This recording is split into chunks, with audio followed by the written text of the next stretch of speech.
Welcome back to Truth Bomber TV. We're talking about shock and intimidation. This is a common narcissistic tactic that we need to put a stop to, and it involves us changing, not the narcissist changing, and we've got to stop thinking this sort of victimizing and blaming other people and start looking at how they are designed to make us stronger. So let's see what we need to do to stop this wheel between empaths and narcissists. So narcissists know our fears, our insecurities, our traumas. They manipulate and twist them to control and dominate. But we have to be able to be manipulated and allow them to twist our fears in order to control us. The key targets are whatever it is you love. It could be animals, it could be the children, it could be relationships, it could be your hobbies. So, in a personal relationship with a narcissist, the first thing they will target is whatever your fear is. Either they'll threaten to kick you out, or they'll say, if you love animals, they'll say, if your dog does this again, I'm going to kill your dog. Or it could be a hobby that you have. Usually, narcissists get control of the money.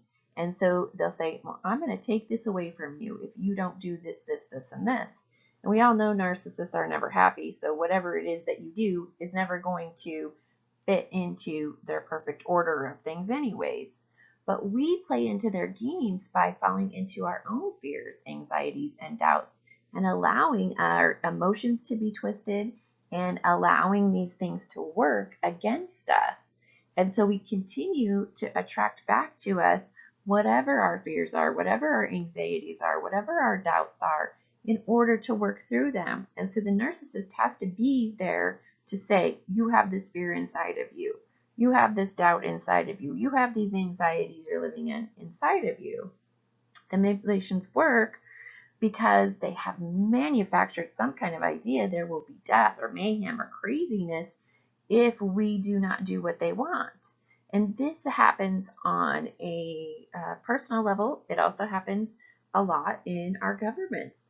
So if we think about Hitler, and he thought all the Jews should die, and he would use this shock intimidation in order to get other people to go with what he wanted, because certainly they don't want to be a target of him, and they don't want to go through some of the cruel and inhumane punishment. And so the Jews had to stand up for their beliefs regardless of the consequences, which is a part of the deal here, is living through faith rather than fear, even when there is some kind of crazy punishments, just like Jesus died on the cross. I don't think Jesus died on the cross in order to resolve us of our sins. I think it was just a spiritual test to see if he would hold those who crucified him under unconditional love, forgiveness, peace, harmony, faith. And this was part of the second resurrection, was being able to do that while you believe the physical body is dying.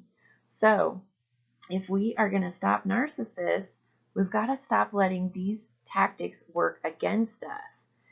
And Albert Einstein said, if humanity is to survive, we must stop obeying evil leaders who tell us to murder innocent people, or who tell us to hurt ourselves in order to be safe, or who tell us to divide from one another in order to be loved and approved of. However it comes out that the narcissists are using shock and intimidation, we have to step away from. So the government has used all these kinds of things a lot, and they have used this idea that we will be in better health, or we will be more safe, or however, in order to trigger the brain into fear. And they have done all kinds of things that go against our common sense. Like they would spray kids with DDT. They would say, okay, Karo syrup and milk powder are better than breast milk.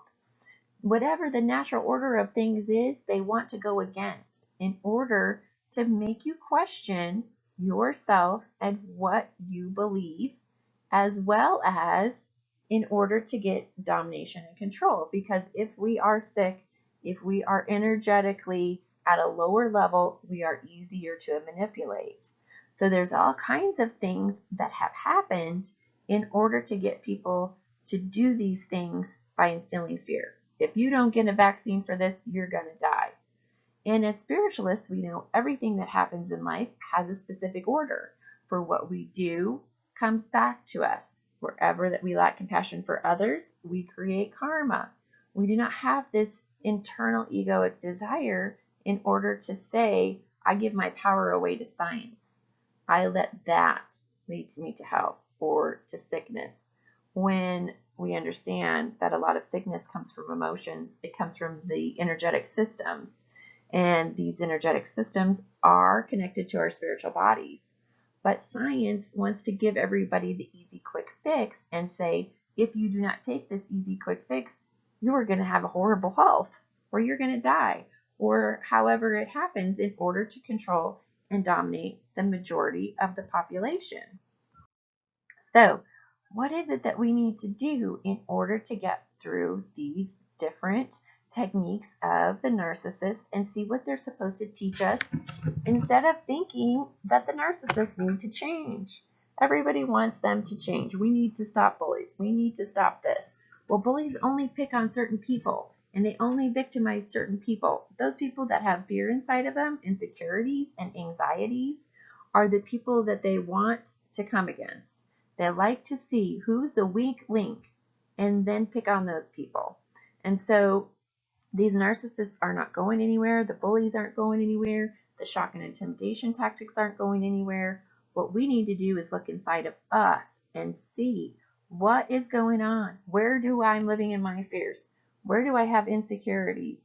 If you look at kids, usually a bully will run around. You have an ugly face and a big nose. Well, if the kid that's being attacked thinks they have an ugly face and a big nose, they will emotionally react. All of a sudden, they will be crying because the bully called me a name. The bully called me a mean name. Well, are you going to allow the bully to decide you have an ugly face and a big nose? You cannot get away from emotionally reacting if you really have this insecurity and this self-hate within you. So you need to decide to unconditionally love your face, your big nose, whatever it is that they are attacking. So when the bully circles around again and says, you have an ugly face and a big nose, the child knows. The child knows what's happening. The bully is just trying to be a messenger to me up to what my insecurities are, and I refuse to hate myself because I have a big nose or an ugly face. I decide to unconditionally love myself just the way I am. And I don't give my personal power away to you to decide who or what I am, if I am ugly or beautiful, or however it's going down with the kid that's being attacked. Narcissists aren't going anywhere. In fact, they are designed to trigger us and find all the broken parts inside of us, where we're living in fear, where we're living in self-doubts, where we have self-hate inside of us rather than self-love, where we're being easily manipulated. There's also another dynamic that comes into play for bullies and people that use these shocking, intimidating behaviors in order to get control. And that's the people that stand by and do nothing about it. They hate themselves for being cowards and not standing up for someone that is getting abused right in front of them. And so that creates a self-hate where that person recognizes they need to do something, but they don't do it because they're worried the bully might attack them. So there's another triangle that can be created where if we all stand in our personal power, in our truth, if we live in faith rather than fear, we live in unconditional love, where no matter what someone attacks us about, we choose not to engage with them, where we decide to get self-control of our inner traumas and let go to this inner working of the world, then these dynamics can change. The shock and intimidation that they're using to control us will not work anymore. And either they will bump up their tactics in order to test us further, or they will have to change themselves.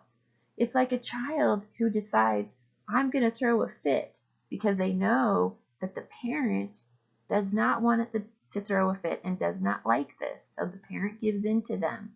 And so they learn that these shocking things work. If you're in the middle of the grocery store and they can't have a toy, they flail themselves around, shocking you in public at the things they're doing.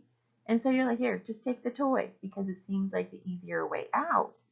but it's not. And in the end, it just learns these patterns of how to control and manipulate people by using these behaviors.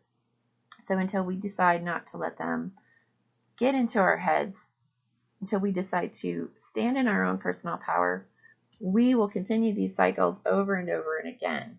And we have power over that. And that's exciting to know that each of us can do our own personal work in order to change the dynamics, in order to change the power that's happening between the narcissist and the empaths.